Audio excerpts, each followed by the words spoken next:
शलोम अल मसी। तो कैसे आप सब लोग, आशा करता हूँ हमारी वीडियोस देख के आप लोग बहुत कुछ सीख भी रहे होंगे।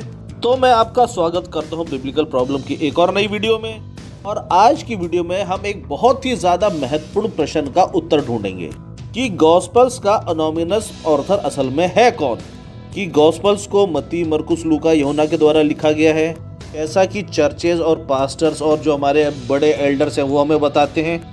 इसके विरोध में जैसा कि मोमिन, टुन्नी और एथिस्ट लोग क्लेम करते हैं कि यीशु मसीह की जो नेटिव लैंग्वेज थी वो तो अरामाइक थी, और जितने भी गॉस्पेल आज के टाइम में हमारे पास है वो सब के सब ग्रीक भाषा में लिखे।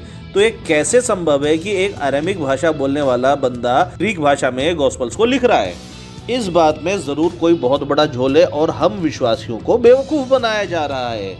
आज की वीडियो में हम इन सभी सवालों के जवाबों को ढूंढेंगे और साथ ही साथ ये भी समझने की कोशिश करेंगे कि यीशु मसीह असल में कितनी भाषाओं में बोल सकते थे। दूसरा सबसे मेन और इम्पोर्टेंट बात यह है कि गॉस्पेल्स के असल में ऑथर है कौन। जैसा कि हमें सिखाया गया है वो सच है या जो मसीह विरोधी हमारे सामने क्लेम करते हैं वो सच है। आज की वीडियो में आगे बढ़ने से पहले मैं आप सब लोगों से कहना चाहता हूं कि आज की इस वीडियो को ज़्यादा से ज़्यादा शेयर करें अपने विश्वासी बहनों और भाइयों में, ताकि हर एक के पास जवाब हो कि असल में गॉस्पेल्स का ऑथर है कौन। आज की वीडियो में हम ऐतिहासिक प्रमाणों से जांचेंगे कि गॉस्पेल को असल में लिखा किसने है। सभी बातों को हम परमेश्वर के हाथ में देते हैं और शुरू करते हैं आज की वीडियो को।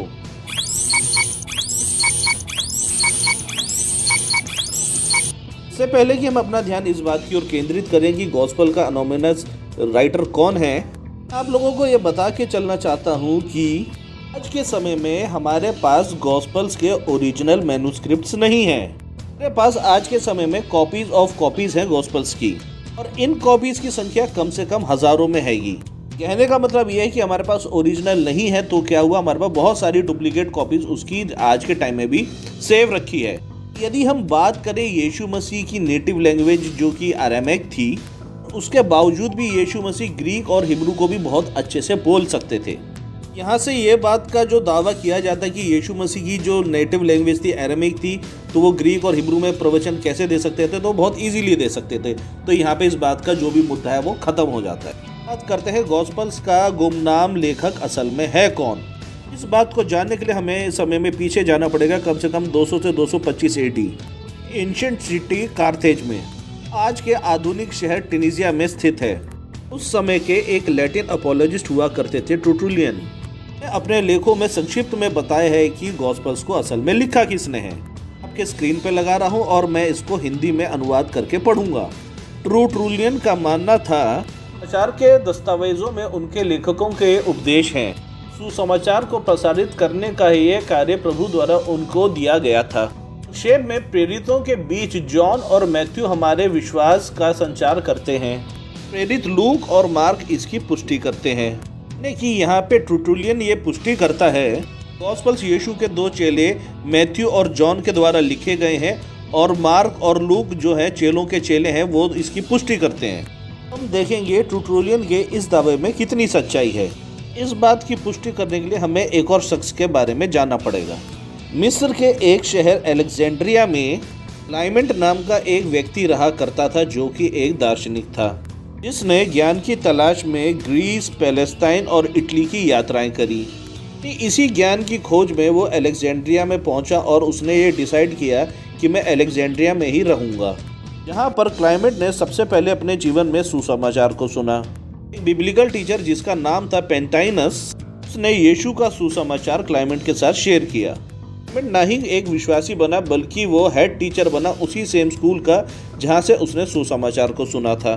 सन 150 से 200 एडी के आसपास क्लाइमेंट ने अपने कुछ शब्द लिखे, वो इस प्रकार से हैं। मार्क पीटर का अनुयायी था। पीटर रोम में सुसमाचार का प्रचार किया करता था, मसीह के बारे में कई गवाहियां दिया करता था। वहाँ पर पीटर ने मार्क को कई सारी बातों को रिकॉर्ड में रखने के लिए कहा। इसको मार्क का सुसमाचार कहा जाता है, यानी गॉस्पेल ऑफ मार्क। इस प्रकार से लूका भी पौलुस के उपदेशों को लिखा करता था एक्ट्स ऑफ अपोस्टल में, यानी कि प्रेरितों के काम में। पौलुस के लेटर्स को हिब्रू में ट्रांसलेट किया करता था। यहाँ पर क्लाइमेट ये बताता है कि गॉस्पेल ऑफ मार्क जो है मार्क के द्वारा ही लिखा गया है, कि गवाहियाँ और उपदेश पीटर के द्वारा दिए जाते थे। यहाँ से हमें यह बात कंफर्म होती है जो मार्क हैगा वो पीटर का चेला है और जो लूक हैगा वो पॉल का चेला है। और जो भी बातें पीटर और पॉल किया करते थे उनके चेले उनको लिखा करते थे। साथ ही साथ हमें ये भी पता चलता है कि मत्ती और यूहन्ना के गॉस्पेल बहुत बाद में लिखे गए हैं जो हमें यीशु के बारे में और जानकारियाँ देते हैं। तो हमें सबूतों की खोज में जाना पड़ेगा यूरोप में। पर इरेनियस नाम के एक चर्च फादर न्यून फ्रांस में रहा करते थे कि डायरेक्ट डिसाइबल थे पॉलीकार्स के, और पॉलीकार्स डायरेक्ट डिसाइबल थे यूहन्ना जिसको हम जॉन के नाम से जानते हैं। साधारण भाषा में कहें तो यूरेनियस जॉन से केवल एक पीढ़ी पीछे के चेले थे। यूरेनियस ने 180 एडी में अपने लेख में ये कहा, मैथ्यू ज्यूस के सामने एक लिखित गॉस्पेल अपनी शैली में लाया। पीटर और पॉल रोम में सुसमाचार का प्रचार कर रहे थे और चर्च की स्थापना कर रहे थे। उन्होंने मार्क को अपने से अलग कर दिया और मार्क जाकर पीटर का फॉलोअर बन गया। पीटर के सुसमाचार को क्रमबद्ध करके रिकॉर्ड बनाने लगा। पॉल के अनुयायी लूक ने सुसमाचार की एक किताब लिखी कि उसके द्वारा घोषित की गई। बाद में जॉन जो यीशु का चेला था उसने एशिया के इफिसुस में सुसमाचार का प्रचार किया। तक पढ़ने के बाद हम ये समझ पाए हैं कि तीनों व्यक्ति एक ही बात कर रहे हैं। यीशु के दो चेले जिनमें से एक था मैथ्यू और दूसरा था जॉन जिन्होंने सुसमाचार लिखा, और दो चेलों के चेले जिनमें से था एक लूक और दूसरा मार्क जिन्होंने पीटर और पॉल की देखरेख में सुसमाचार को लिखा।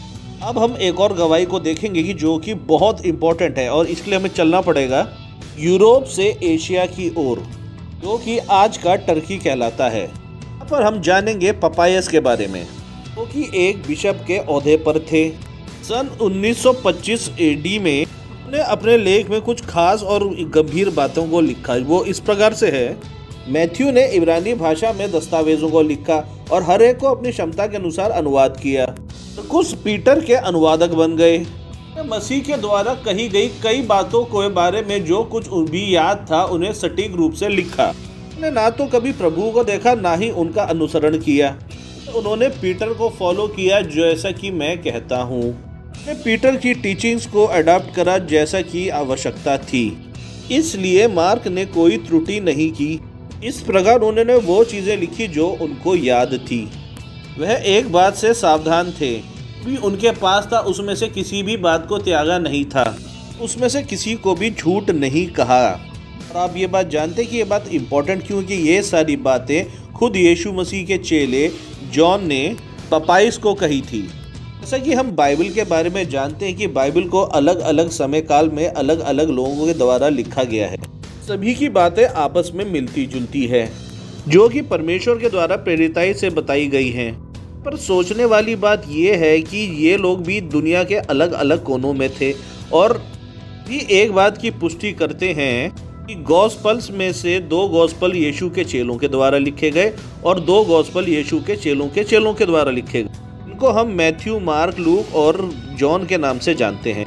अब आगे से कोई भी मसीह विरोधी अगर आगे हमसे पूछे कि गॉस्पल्स किसके द्वारा लिखे गए हैं, ऐतिहासिक तौर से सिद्ध कर सकते हैं कि गॉस्पल्स मरकुस, लूका, यूहन्ना के द्वारा ही लिखे गए हैं।